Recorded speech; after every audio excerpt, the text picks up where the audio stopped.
Eu quero compartilhar uma palavra que Deus colocou no meu coração hoje para o nosso tempo. Para quem não sabe, hoje é mais do que um culto especial sobre família. Nós vamos iniciar uma jornada de 4 semanas quase, pouco mais que 3 semanas, de buscarmos a Deus crescimento, aprendizado e entendimento sobre o que Ele planejou para as nossas famílias, e alinharmos a nossa vida, e alinharmos as nossas famílias, curarmos as nossas feridas, restaurarmos as nossas casas, e realmente viver e desfrutar da parte de Deus o que Ele tem para nós em família, ou como família.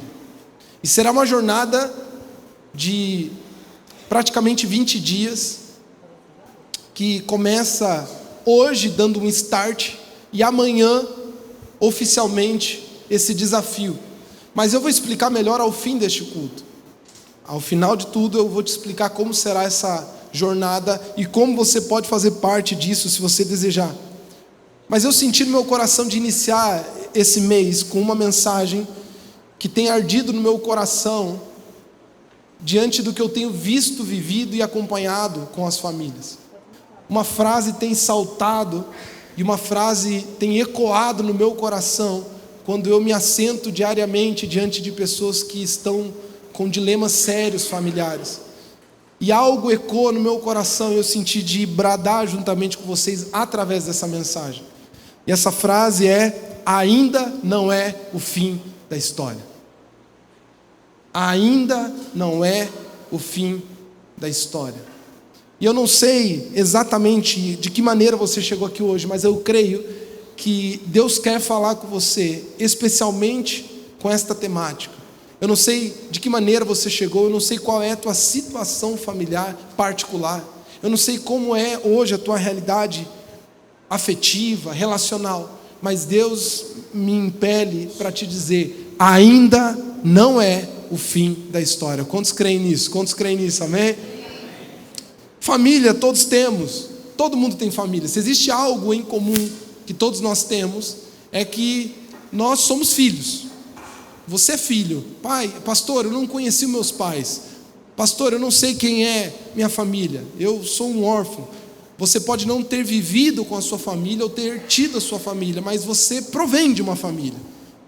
A tristeza foi que foi uma família disfuncional, família com problemas, em que você não pôde crescer com eles. Mas se existe algo que todos temos em comum aqui, é que todos têm família. Todos têm. Alguns têm esse privilégio de ter convivido, participado mesmo, ter tido os pais, a mãe, enfim. Mas todo mundo aqui tem família. Todo mundo tem uma família. Todo mundo veio de algum lugar. Você não veio do espaço, eu acho. Eu sei que alguns aqui têm cara de extraterrestre, mas é gente, é ser humano, tá? É ser humano, é igual eu e você. E as nossas famílias são muito parecidas. Fala sério. O caso de família aqui no início, né, do culto nos mostrou, nos mostra o quanto a gente é muito comum. Nós estamos todos muito iguais, né? Toda família tem um que sempre está com fome. É ou não é? Você tem aí na tua família que sempre está com fome. Reúne a família. Que hora que sai o almoço? Né? Tá pronto aí? É aquele que à noite diz: o que nós vamos comer? Mas esses dias me convidaram para comer uma feijoada 10h30 da noite, num sábado. Eu falei: o que esse povo está fazendo comendo feijoada 10h30 da noite? Mas sempre tem um que está com fome. Toda família tem um fofoqueiro, né? Não te conto, né? Você sabia? Sabe sempre como é? Fofoqueiro tem essas frases muito comuns, né? Tá sabendo? Ou sabe fulano? Mas é só para você saber, tá? Não conta nada, não compartilha. Toda família tem. Toda família tem um engraçadão, né? Ou um engraçadinho, né? Sempre tem uma piadinha. Às vezes uma piadinha mal colocada na hora errada. Às vezes o engraçadinho é o marido, que tenta fazer gracinha com a mulher na hora que não é para fazer gracinha, né? Um dia a Mayara falou assim para mim: nossa, Rona, parece que você é criança. Eu falei: criança é você. Acho que ela estava certa. Sempre tem um engraçadinho. Toda família tem o mão de vaca. Esse toda família tem. sempre tem o que é o que vai segurar um pouquinho mais. Assim como toda família tem o mão aberta. Vamos fazer, sabe? Esses dias eu vi um vídeo na internet muito engraçado, né? Só a legenda assim: contas ou cartão de crédito 4.000, saldo na conta R$50, pizza R$49,90. Aí os dois comendo pizza, né? Porque sabe aquele que diz: vamos pedir, mas olha, já comemos muito, já pedimos muita comida essa semana, mas vamos, sabe? Sempre tem um pouquinho aquele que gasta mais, que volta com uma sacolinha para casa. Toda família tem um organizador de eventos. Sabe aquele que o pessoal está conversando e tal, fala de uma praia, fala de outra, vamos junto. Já liga para a kitnet lá, que vai ficar 12 pessoas com 30 metros quadrados, sem ar-condicionado, o verão inteiro. Sempre tem um organizador de eventos que chega lá, o evento dá aquele negócio, né? Mas ele pelo menos se esforçou. Toda família tem essas pessoas. Tem aquele que puxa o assunto da política no domingo. Ai. Sempre tem, né? É domingo. Um outro passa maionese, alcança a farofa. Daí outro, você viu jornal? E aí puxa. Aí acaba com o domingo. Eu lembro que a minha família é uma família muito esquisita. Eu não sei vocês, mas eles falam alto. E falam muito alto quando estão juntos. Um dia, a casa em que nós vivíamos era ao lado do espaço da igreja, era a casa pastoral. E era comum, às vezes, quando a igreja estava fechada, o pessoal tem que passar pelo nosso terreno, né, pela área, para poder ir até a igreja, né? Um dia um amigo meu chegou assim, que ele foi num ensaio num sábado, das 2h, nós estávamos almoçando lá. E aí eu, terminando de almoçar, saí, fui lá perto dele, ele falou: tá tudo bem? Eu falei: ué, o que foi? Vocês estavam brigando. Eu falei: não, é minha família almoçando mesmo. Não estão brigando não, é assim mesmo. Falando alto, gritando. A minha irmã, se vocês ouvissem a voz da minha irmã, ela fala alto. Toda família tem alguns pontos em comum. Mas talvez o que nós esquecemos, e talvez que eu e você tenhamos esquecido, ou estão tentando nos esquecer, é a importância da família. E eu não estou falando da família perfeita, essa tua mesmo, é essa aí. A importância é dessa família. Você precisa entender que existem 3 famílias: a família parental, a família nuclear e a família de Deus. A família parental é a tua relação com os teus pais, é de onde você veio, é da família de onde você veio. Que quando você se casa, esse é um bom conselho, inclusive, nem é o culto hoje para falar sobre isso. Essa família agora ela ocupa um lugar à parte, secundário, porque você começa a principal família nesta terra, que é a família nuclear, que é o teu marido, a tua esposa e os teus filhos, que importa mais agora do que a parental, por mais que você ame a sua mãe e seus pais. Agora essa nova família é a família nuclear. Mas tem a família espiritual, que é a família de Deus. E Deus escolheu o termo família para caracterizar a relação que Ele tem com os seus filhos, com a sua comunidade. Deus nos chama de súditos, de escravos. Deus nos chama de servos. Deus decidiu nos chamar de filhos. E Ele se relacionar conosco como um pai. Deus é um pai de família. E família é extremamente importante. Talvez nós estamos esquecendo a importância dela. Eu poderia falar muitas coisas, mas eu lembro aqui, talvez as três principais importâncias que uma família tem na nossa vida. A primeira é que a família é o primeiro lugar, o primeiro ambiente, é a primeira instância que supre todas as necessidades do ser humano. Todas. Eu mencionava, se eu não me engano aqui ou em algum outro lugar recentemente, sobre um estudo da década de 60 sobre as 5 principais necessidades humanas. A primeira é fisiológica, a segunda, ela é de segurança. O ser humano tem além da fisiológica, de comer, dormir, beber, do que o corpo pede, o ser humano tem necessidade de segurança, de abrigo, de proteção. Ele precisa de um lugar para se sentir guardado e seguro. Mas terceiro, todo ser humano precisa de estima. Ele precisa ser admirado, elogiado. ele precisa ser encorajado. Todo ser humano precisa disso, de afeto. Quarto, todo ser humano precisa de afeto, de afeição, de abraço, de amor, de olho no olho, de beijo, de toque, de carinho. Todo ser humano precisa disso. Mas finalmente, por último, no topo da pirâmide, o ser humano precisa de sentido, de realização, de se sentir completo e que a vida que ele está vivendo é uma vida que vale a pena ser vivida. E eu posso te contar uma coisa: é na família que nós experimentamos tudo isso na nossa vida. É na família que você tem o teu primeiro senso de provisão fisiológica, é ou não é? Quando você nasceu, veio ao mundo, abriu os olhinhos lá, ou mal abriu os olhinhos, a primeira coisa que você estava fazendo era o quê? Era o quê? E eu sei que há exceções. Eu soube de histórias até em que a mãe não conseguia prover com leite, até enfermeira. Alguém já ouviu histórias como essa? São exceções. Mas o que é o natural? Que a criança vai encontrar naquele ser, naquela mãe, a primeira informação no mundo de que nela há provisão, de que aqui o meu corpo está suprido. É nesse ser humano que eu fiquei conectado a ele 9 meses, é que eu tenho agora minhas necessidades. O meu corpo, o meu estômago sente, o soninho, o colo. O corpo está sendo suprido na família. Mas daí vem o elemento ambiente de segurança. Aí aquele bebê ou aquela criança que começa a crescer, ela sabe que tem uma casa. A criança não sabe se a casa é própria. A criança não sabe se ela é minha casa, minha vida. A criança não sabe se você pegou do tio na herança em que ficou mal resolvida. A criança não sabe se ela é alugada. Ela sabe que ao final do dia ela vai para casa. E naquela casa ela tem proteção, segurança, fé. Ela fala: aqui é o meu lar, aqui é o meu lugar. E até hoje nós carregamos esse senso.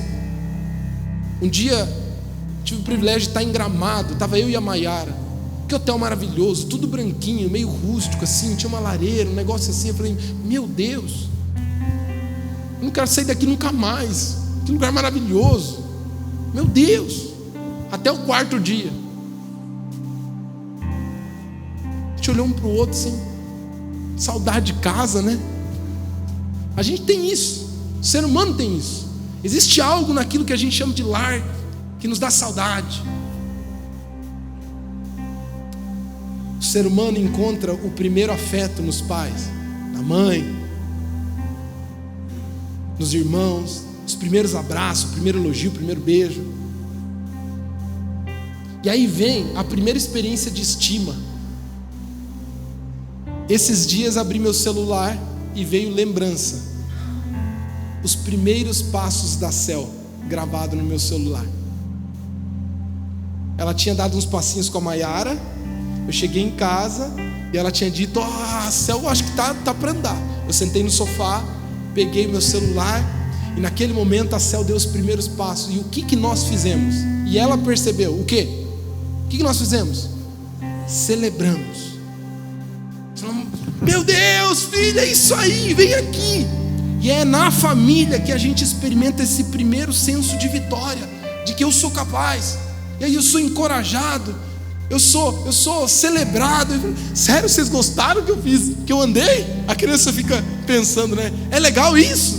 E aí ela vai, dá mais passinhos, ela celebra, ela dá risada, ela sabe que ela está sendo estimada. E é na família que a gente encontra a resposta de pertencimento, de razão de existir. É na família. Essa talvez é a primeira e principal importância de uma família na vida de uma pessoa. Mas vem uma segunda, não menos importante. É na família que a nossa identidade é formada. Para quem não sabe o que é identidade, identidade é a visão que você tem de você mesmo. É quem você acredita ser. Essa é a tua identidade. O problema é que existe a identidade real e existe a identidade distorcida. A real é a identidade que Deus te deu e a identidade que Ele planejou que você teria e queria que você tivesse. Mas a nossa identidade normalmente, que é a visão que nós temos de nós mesmos, é a distorcida. Por quê? Porque o inimigo, sabendo que é na família que a gente encontra uma identidade real, ele faz com que a nossa família nos comunique coisas distorcidas. E eu já disse isso aqui há muito tempo, mas repito: identidade, que é a visão que você tem de você mesmo, é como a tua imagem refletida num espelho.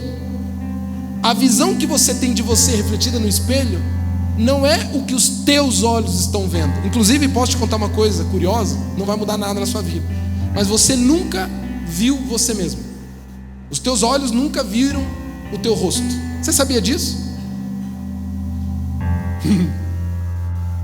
Os teus olhos nunca viram o teu rosto. Você só viu até hoje uma projeção do teu rosto, ou uma filmagem, ou um espelho, ou um reflexo na água, mas os teus olhos nunca viram.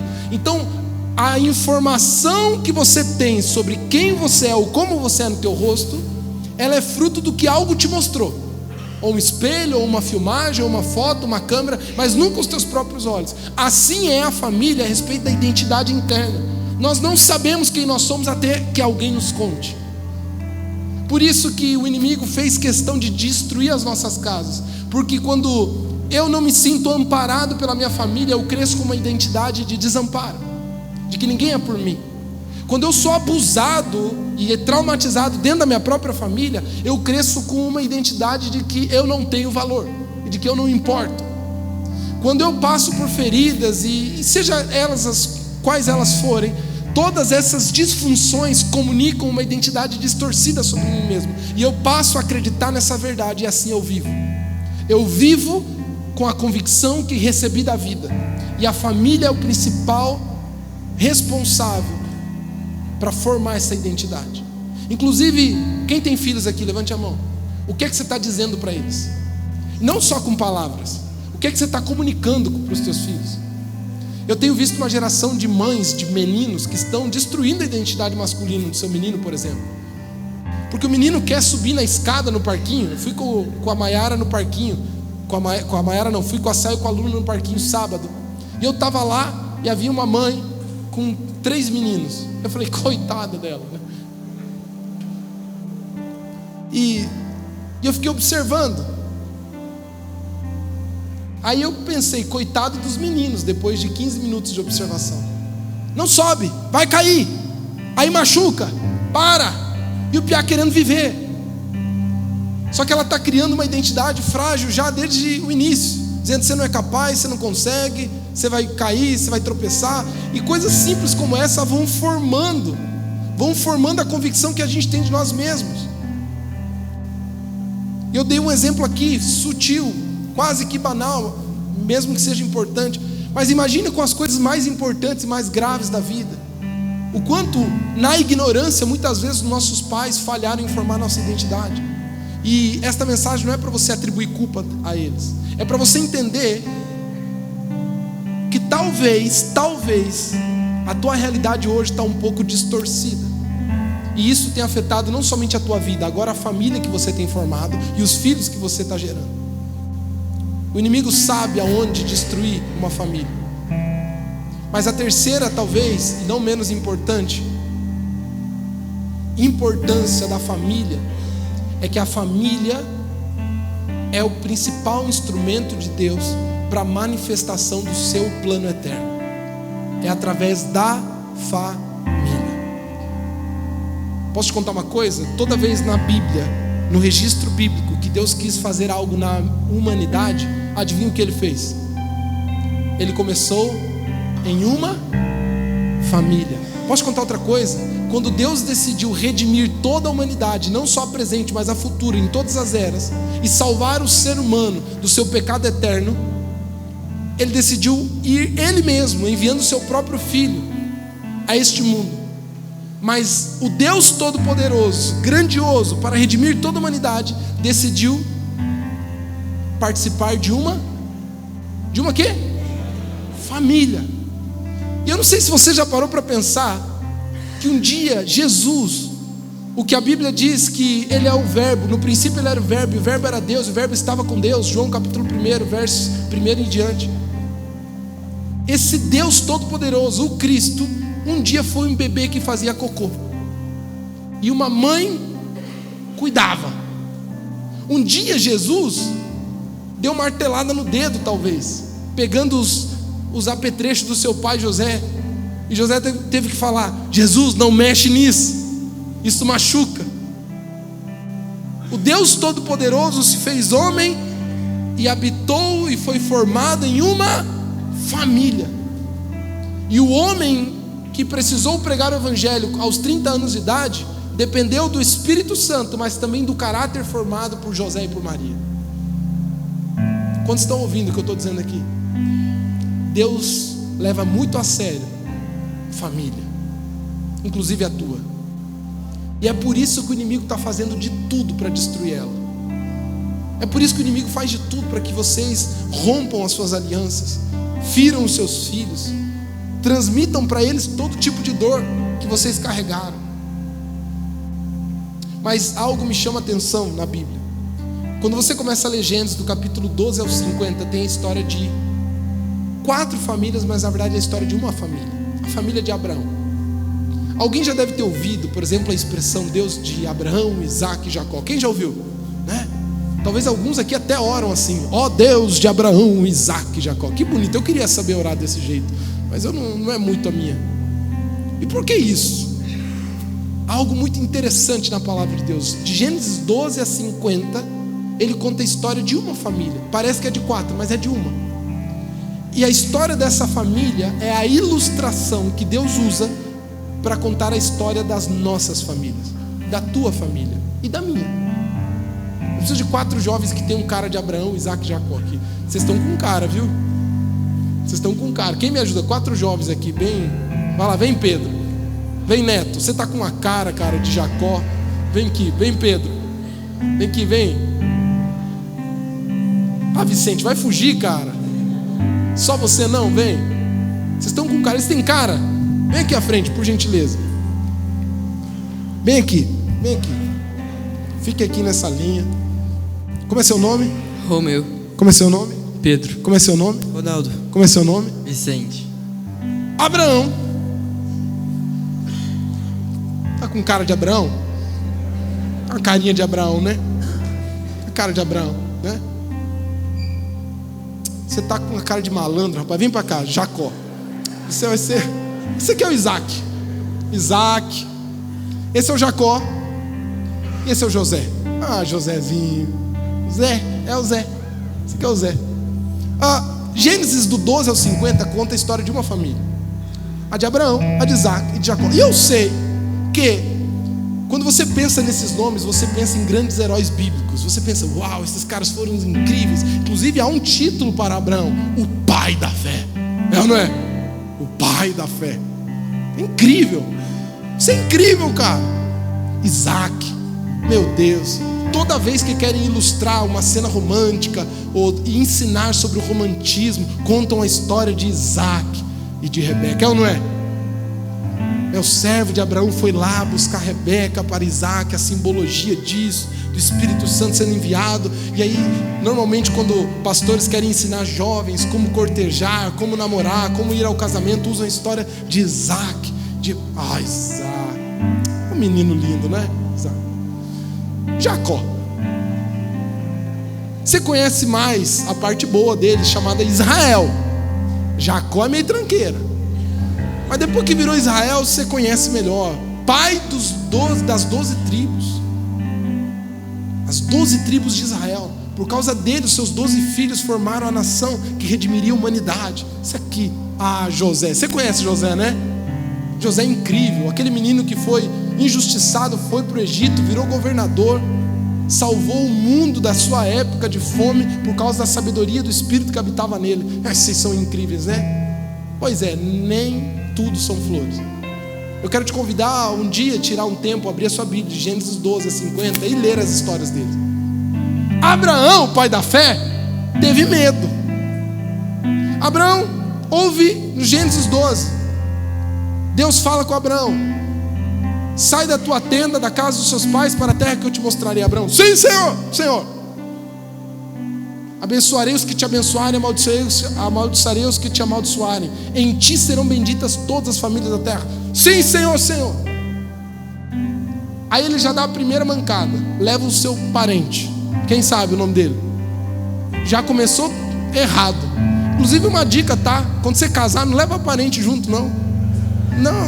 Não leva. Vai sozinho, Deus mandou ir sozinho. Vai sozinho. Mas Abraão já começou desobedecendo, ficou, quer saber? Vou meio sozinho, só com Sara. Vamos junto, Ló. E deu problema. Parente deu problema. Inclusive, se você não sabia, o terceiro indicador, o terceiro elemento que mais gera problemas de divórcio no Brasil é a interferência familiar, sabia? O primeiro é financeiro. O segundo é infidelidade, porque elas são menos descobertas, tá? Senão seria primeiro, talvez. E o terceiro, interferência familiar. Tá aí, Abraão levou Ló, primo dele, deu problema. Mas eu imagino Sara todo dia, Abraão, Ló de novo, enfiando a gente em rascada. Você vai lutar com aqueles caras. E Abraão foi lá, se meteu na guerra por causa do parente. E perdeu dinheiro, e por causa do parente. Mas acabou por aí? Não! O pai da fé, um dia estava peregrinando, e os chefão, reis de algumas nações, ficaram de olho na mulher dele, Sara, porque ela era bonita. Sabe o que Abraão fez? Sara, então, se nós contar que você é minha esposa, eles vão me matar para ficar com você. Fala que você é minha irmã. Sabe o que é o teu marido? Bunda mole, banana, covarde, não ter coragem de te assumir por medo dele morrer? Sabe o que aconteceu? Pegaram a mulher dele, Sara, e a Bíblia não consegue dar detalhes, mas vários teólogos concordam que fica implícito que aqueles homens deitaram-se com a sua esposa. E Abraão em casa de boa, ufa, pelo menos eu não morri. Ela que se lasque. Vocês estão ouvindo? O pai da fé entregou a mulher dele para outros transarem e dormirem com ela. Abraão. Essa carinha de bonitinho, né? Isso aí. Abraão envelhece. Vocês sabem. Acabou por aí? Não! Abraão tinha uma promessa de Deus que ele teria um filho, e o filho dele redimiria toda a humanidade. Ele seria pai de multidões através de um filho da promessa com Sara. Abraão não vê isso acontecendo. A mulher fica ansiosa e dá uma ideia: olha, nem todo conselho da mulher é bom, tá? E Sara chega para Abraão: Abraão, a gente não tem filho, as coisas não acontecem. Pega a escrava e tem um filho com ela. Deus não foi muito claro. Falou que você ia ter um filho, então tem um filho com outra. Ele falou: já que você insiste, né? E Abraão foi e pegou a escrava e teve um filho com ela. Você acha que deu bom? Deu problema. Deu problema entre as duas. Sara ficou mal com o filho da outra.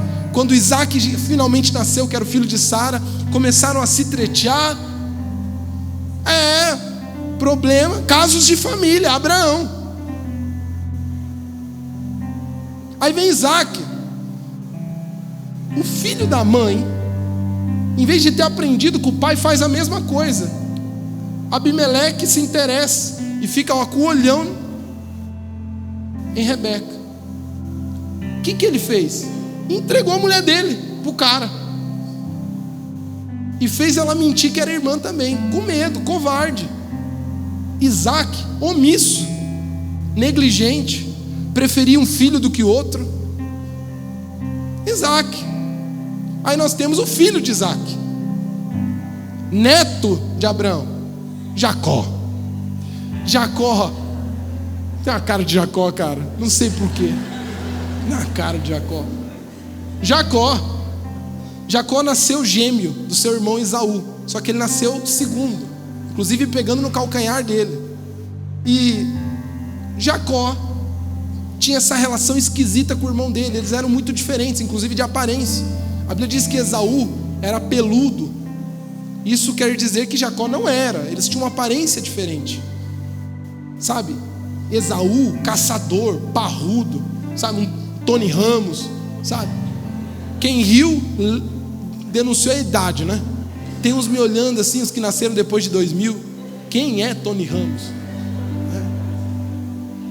Mas daí Jacó Esaú parrudo, cozinheiro, sabe? Jacó ficava com a mãe, cozinhando em casa. São Paulino. Ele era mais delicado, assim, ele era mais frágil, um pouco mais. E Jacó enganou o irmão dele. Havia algo chamado de bênção da primogenitura, que se passava de pai para filho, não só o direito de governar sobre aquele patriarcado, como também de ganhar a melhor herança e governar sobre todos os irmãos. É o filho mais importante, o primogênito. E como eles eram gêmeos, mas Esaú nasceu primeiro, Esaú tinha por direito a bênção da primogenitura. Só que Jacó era indignado, ele queria a herança do irmão. Parece uma... Vocês já viram família assim? Que quer a parte do outro? Que fica, não é justo o lote que ele ficou. Aquela casa não vale mais. Vocês conhecem família assim? Então eles eram assim. E Jacó, invejoso, manipulador, enganador, fez uma sopa e enganou seu irmão, que com fome, com necessidade. Esaú também tem culpa nisso, porque foi negligente e displicente com algo que era importante. Trocaram o direito de bênção de primogenitura, mas ainda faltava a oração de Isaac, que ainda era velho.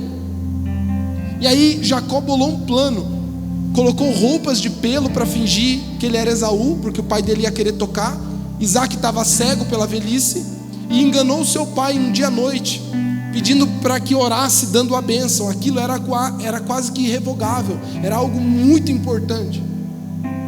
Isaac ora, dá a bênção. Esaú cai em si e jura ele de morte. Jura de morte. O medo toma o coração de Jacó e ele vai embora. A família dividida, brigada, por causa da malícia, maldade, engano desse cara aqui. Mas esse cara, Deus trata o coração dele. Deus trata, viu? Deus trata. Fica malandro para você ver. Jacó, um dia, fugindo do seu irmão, a Bíblia diz que ele deita numa pedra de cansaço no deserto e ele tem uma visão. E naquela visão Deus diz: olha, Jacó, você é um filho da mãe, mas eu tenho algo com você.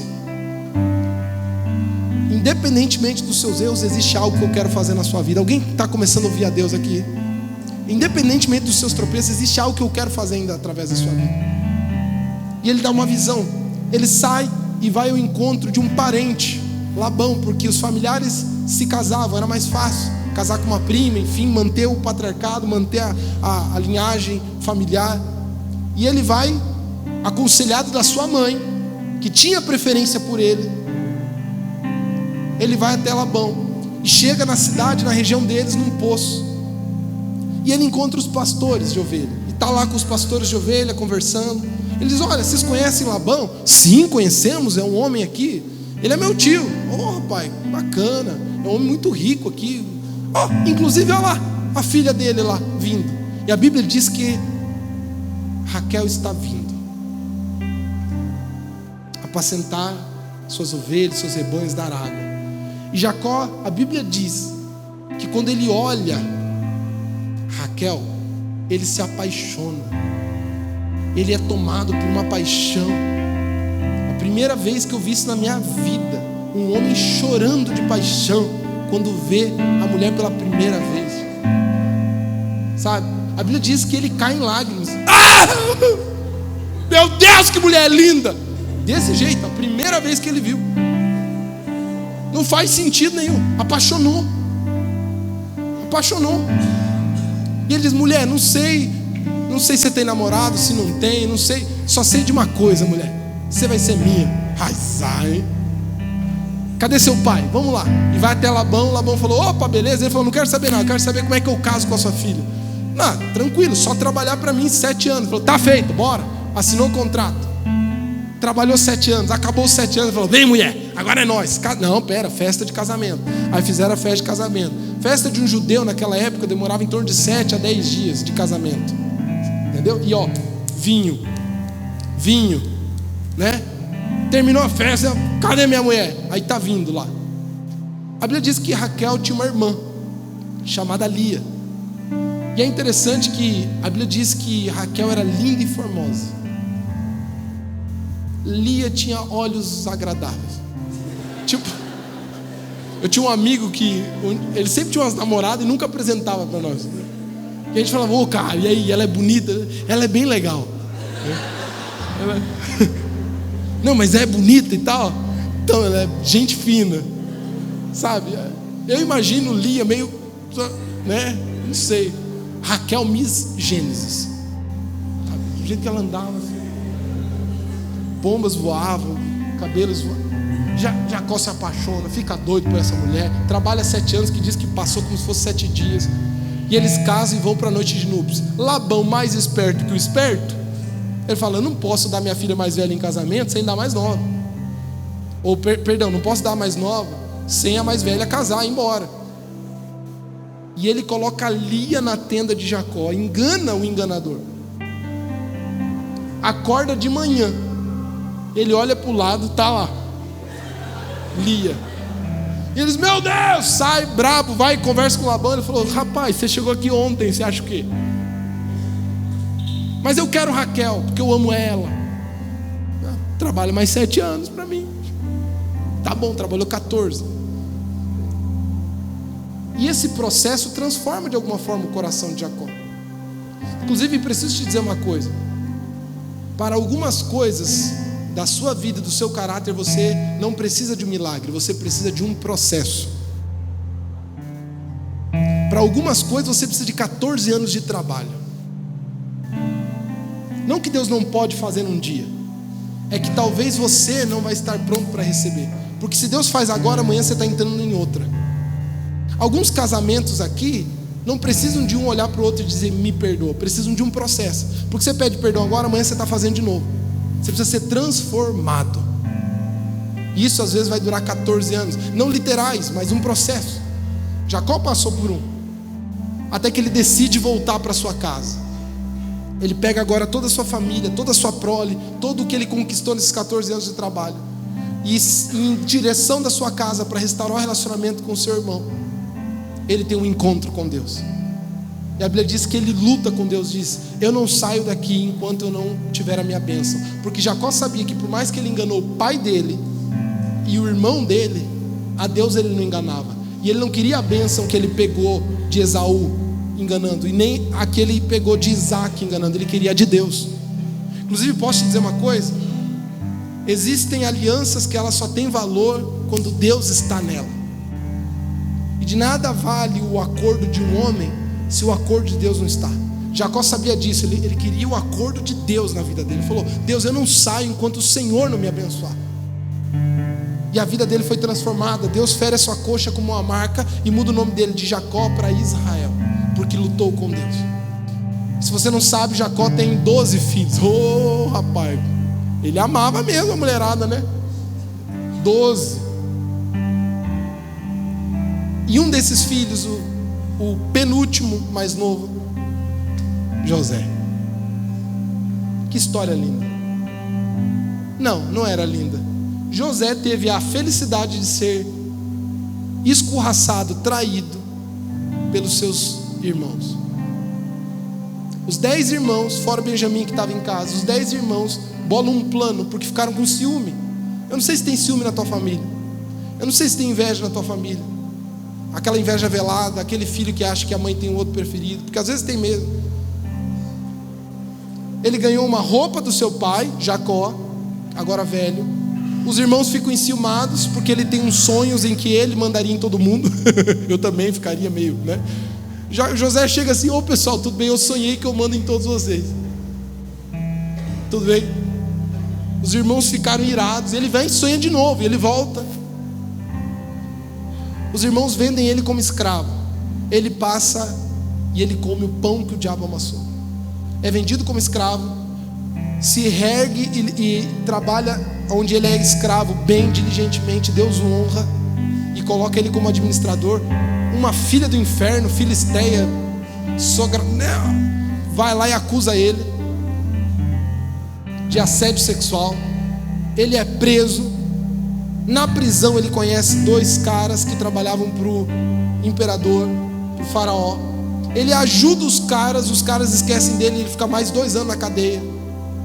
Esse aqui é o injustiçado, é ele. Até que o faraó tem um sonho. Ele interpreta o sonho do faraó. E Deus coloca ele para ser governador, através da decisão do faraó. Ele diz: olha, agora você vai ser o governador de todo o Egito. E agora todo mundo depende da provisão do Egito. E quem é que está governando lá? Quem? Eu não sei se você sabia, mas José é filho de Jacó, que é filho de Isaac, que é filho de Abraão. Abraão errou, Isaac errou, Jacó errou, mas José decidiu acertar. José mudou a história da sua família. José mudou a sua postura. José rompeu com tudo que talvez ele poderia carregar de herança. E ele disse com atitudes: não importa como eu cheguei até aqui, importa o que vai ser a partir de mim. Não importa como a minha história foi sendo construída, os erros dos meus pais, dos meus avós, a identidade não formada. Porque você pode ver aqui, Isaac duplicando erros de Abraão, mas José decidiu fazer diferente. E ele foi um homem irrepreensível. Até que chegamos ao fim de Gênesis, o último capítulo de Gênesis, capítulo 50, onde no fim da história, os irmãos voltam por causa da fome. José não se vinga dos irmãos, mas acolhe os irmãos, provê eles e chama ainda toda a sua família para agora morar no Egito e ter um lugar de honra. A melhor terra do Egito fica agora para a sua família, a família de Jacó. E ele abre mão de todas as feridas e redime a sua família. E eu quero que a gente abra aqui, por gentileza, Gênesis 50, 20. Quando eu li esse texto, eu achei que José estava falando somente do que os seus irmãos fizeram com ele. Mas eu lembrei que a história começou no capítulo 12, com o tataravô dele. Tataravô não, o pai, o avô, o bisa. E o que é que está escrito em Gênesis 50?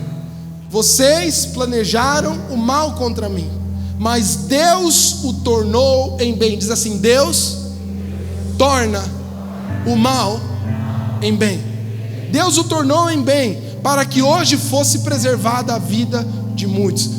Eu preciso te dizer, eu não sei como a tua história foi sendo costurada, eu não sei quais tropeços você teve familiares, eu não sei como os teus pais falharam com você, os deslizes relacionais que você teve, os casamentos. Talvez você falhou como Abraão, talvez você falhou como Isaac, talvez você falhou como Jacó, mentira, engano, talvez você teve dos mais diversos tropeços, mas eu preciso te dizer, a história ainda não acabou. Existe um fim planejado por Deus, que Ele quer concretizar através da sua vida. A história ainda não acabou. A história não acabou. Mas quando eu olho para a história dessa família, eu preciso que você saia daqui com 4 lições. 4 lições muito simples, que você não pode esquecer.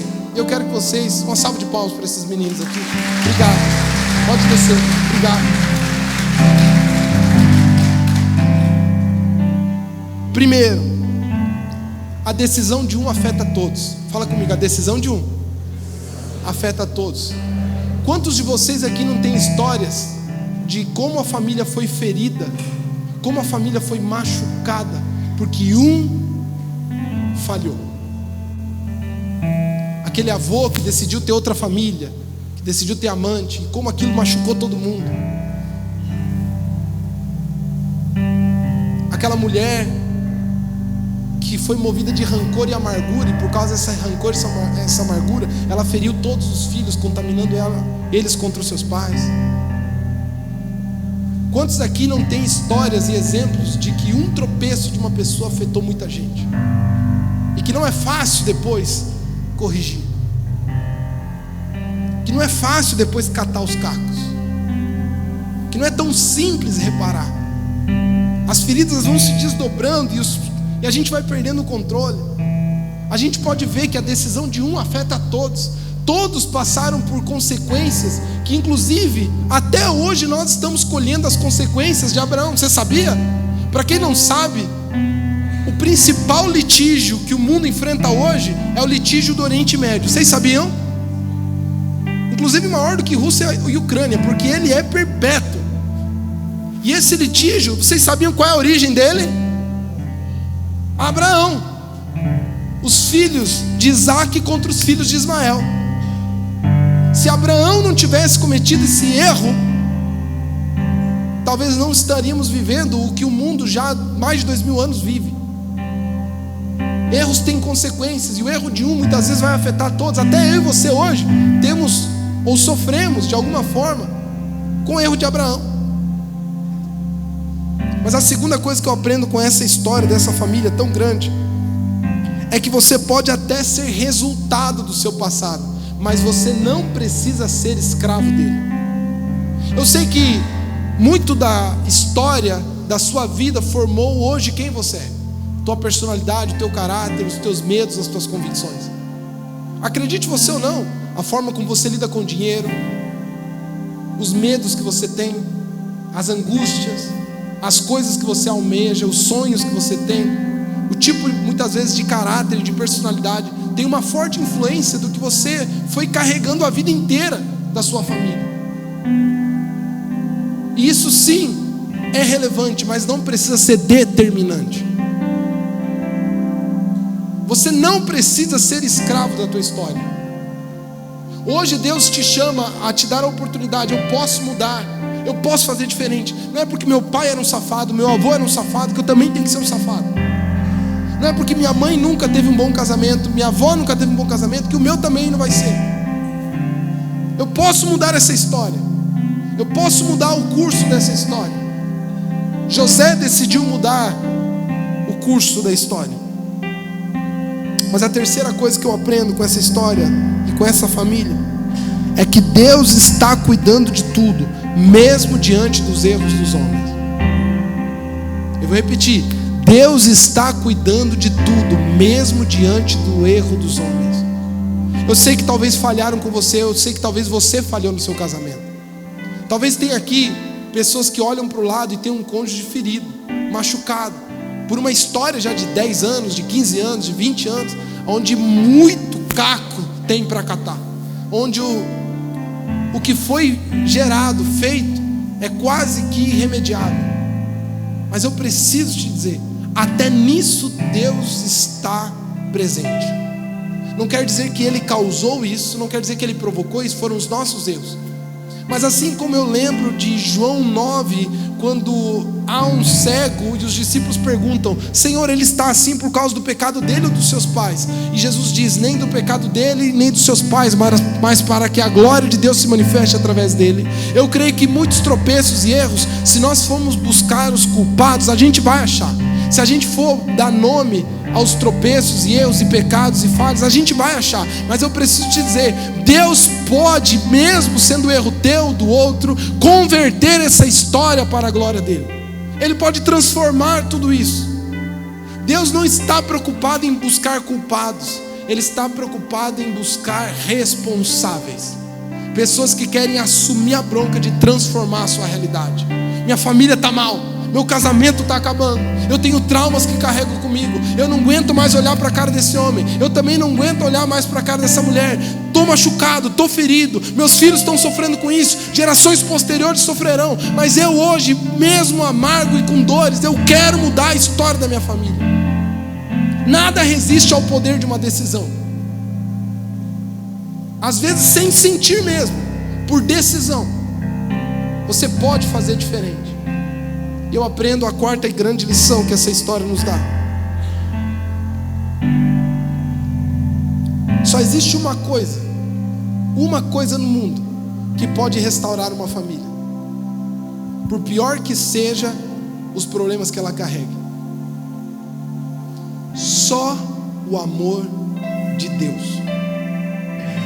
Porque o amor de Deus não é o amor que o homem tem, que o homem é capaz de dar. O nosso amor é aquele amor de sentimento, de estômago, é aquele amor de afeto, aquele amor que é vulnerável muitas vezes às emoções, ao dia, às experiências, às dores e às feridas. Mas o amor de Deus é o único que é capaz de olhar para o ofensor, olhar para quem feriu, olhar para o culpado e dar a vida por ele. A Bíblia diz, 1 João capítulo 3, versículo 16: nisto conhecemos o amor, em que Jesus deu a sua vida por nós, e nós devemos dar a nossa vida pelos outros. Em Romanos 5,3 diz que nisto conhecemos o amor em que Jesus, ou que Deus demonstrou seu amor por nós através de Jesus, nós ainda sendo pecadores. O que Paulo está dizendo é que Deus apostou no errado, Deus apostou no culpado, Deus investiu em quem não dava lucro. Deus olhou para mim e para você, não como alguém que, esse aqui está dando sinais de melhora, esse aqui está merecendo uma misericórdia. Ele olhava para mim e para você, e no seu juízo eterno, e na sua sabedoria eterna, Ele dizia: o que nós merecemos da ofensa que causamos eternamente a Ele é o inferno, é o castigo eterno. Deus decide ignorar isso, e Ele diz: eu vou dar a minha vida por amor a esses que me ofendem. Isso é o amor, é a capacidade de chorar para que o outro sorria, de passar fome para que o outro coma. Sabe o que mais destrói os casamentos? Nós vamos ver isso durante esse mês. Não é a falta de amor, a falta de paixão, não é nem os parentes, também não é o dinheiro, não são o que as estatísticas dizem. Sabe o que destrói uma família? Orgulho. É a incapacidade de ceder quando acha que está certo. É o orgulho. Só o amor de Deus pode quebrar o nosso orgulho. Só o amor de Deus é capaz de fazer a gente amar alguém que não merece. Só o amor de Deus nos faz ser capaz de investir em quem não dá lucro, em quem não está demonstrando dar retorno. Só o amor de Deus. E eu preciso te dizer, só o amor de Deus na tua vida salva a tua família. Eu sei que a gente é tentado em momentos como esses de celebrações de família a olhar quem deveria ouvir o que a gente está falando aqui. Talvez alguns de vocês estão aqui torcendo por dentro. Espero que ele esteja entendendo. Espero que ele se toque ou ela se toque. Mas Deus está falando com você. É com você. É com você que Deus tem algo. Ele está dizendo: se você for capaz de se posicionar, eu transformo a tua família. Se você for capaz de engolir alguns sapos, demonstrar amor de verdade, morrer pelo outro, insistir, persistir, lutar, amar, eu salvo a tua família. Eu salvo você.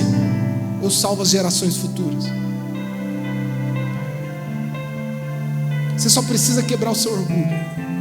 Talvez Deus te trouxe aqui só para isso, para que você entenda que o futuro da tua família está na tua decisão de fazer Deus Senhor de você, para que esse amor possa transbordar para o outro. Enquanto o Senhor Jesus não for o seu Senhor, você nunca vai conseguir se submeter a Ele plenamente. Você nunca vai conseguir fazer o que Ele te pede. Ele está te pedindo: eu quero que você ame, eu quero que você ame, eu quero que você ame quando for injusto, eu quero que você ame quando não mereça, eu quero que você ame quando você não tem recompensa, eu quero que você ame, mas ele não merece, mas ele fez isso comigo, mas ela fez isso. Eu quero que você ame, eu quero que você ame, porque existe algo que quando flui de Deus, do trono de Deus, que passa por mim e toca o outro, que é mais poderoso do que qualquer coisa neste mundo, que é o amor de Deus.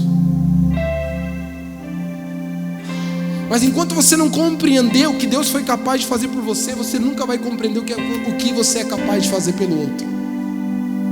Eu vou repetir: enquanto você não compreender o que Deus foi capaz de fazer por você, você nunca será capaz de acreditar no que você pode fazer pelo outro. Nós somos aqui uma geração de órfãos, de pessoas feridas, que vem de histórias disfuncionais. Infelizmente, não é para achar culpado, mas os nossos pais fizeram o melhor que podiam, os nossos parentes fizeram o melhor que podiam, os nossos avós fizeram o melhor que podiam, e está tudo bem, deixa eles para lá. Agora Deus está te dando uma oportunidade de mudar a história da sua família. E começa não por quem não está aqui ou por quem está aí do seu lado, é por você. É por você. A história ainda não acabou.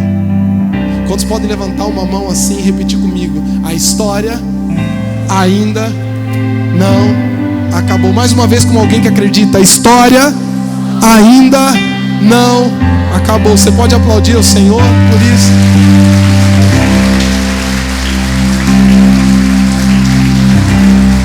Deixa eu te dizer uma coisa.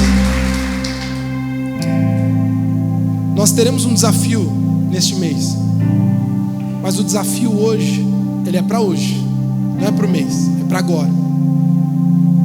Deus está chamando você. Você consegue ouvir a voz dele? Você tem ouvido a voz dele?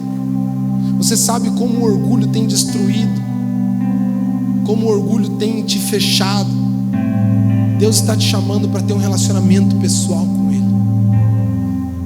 Não há, ou vão será, aprender sobre princípios que vão ajudar a sua família, se Jesus não for o Senhor da sua vida.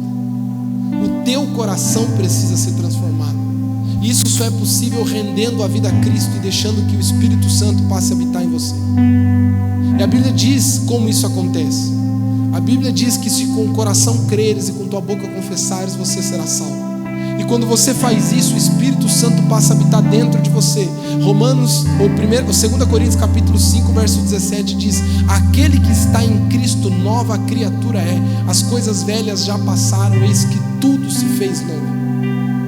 Quando você deposita sua fé, esperança, sua obediência e a sua rendição a Jesus, através de uma decisão real, profunda e sincera, Deus transforma o teu coração. E a partir da transformação do teu coração, Ele transforma a tua realidade.